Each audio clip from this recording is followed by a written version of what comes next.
তো গাইস আবার আমি চলে এলাম ঝাড়ু নিয়ে মানে ব্লগ নিয়ে। কালকে যেটা বলে গিয়েছিলাম ড্যাম প্রুফ মারতে হবে, তো ড্যাম প্রুফ মারতে চলে এলাম।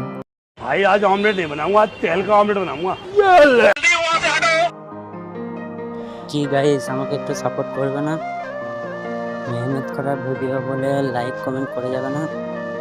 আমি জানি ভাই মেহনত সবাই করে, কিন্তু মেহনতকে তো সাপোর্ট করতে চাই না। डिप्रेशन मैं डिप्रेशन में रहता हूँ हमेशा। अब भी मैं কেউ সাপোর্ট করলো না, তাই আমি রাগে রাগে লেগে গেলাম কাজে।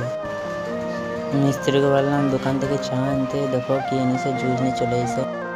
কিন্তু লুকিয়ে লুকিয়ে খেয়ে নেবো, তোমাদেরকে দেখাবো না। জুস খেয়ে নেওয়ার পর আবার ধর্মড়ে আমরা উঠে গেলাম কাজের জন্য। কাজ করতে করতে তারপর দেখছি মেঘের আবহাওয়াটা চেঞ্জ হয়ে যাচ্ছে আস্তে আস্তে। চেন্নাইয়ের মনে হয় অনেক দিকে পানি হয়েছে আজকে। আমরা ওইদিকে কাজ করছিলাম, আর মিস্ত্রি এদিকে 1টা বাজার আগে ভাত মেরে দিয়েছে দেখছি। যতটা পারলাম ভাত খাওয়ার আগে তাড়াতাড়ি এগিয়ে নিলাম কাজটা, যেন ভাত খাওয়ার পর তাড়াতাড়ি হয়ে যায়। অনেকটা কাজ হয়ে যাওয়ার পর বেজে গেল 1টা। লুকে ভাত খেয়ে নিলাম, তোমাদেরকে দেখাইলাম না। ভাত খেয়ে একটু রেস্ট নেওয়ার পর আবার লেগে গেলাম কাজে।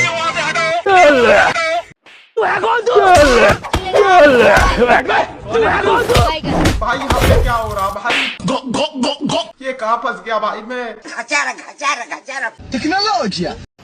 কাজ ছেড়ে দেওয়ার পর বাসে যেতে যেতে আমার এডিটরকে বললাম ভালো করে এডিটিং করে দেবে, যেন ভাইরাল হয়ে যায় ভিডিওটা। भाई साहब कुछ ज्यादा नहीं हो गया ये?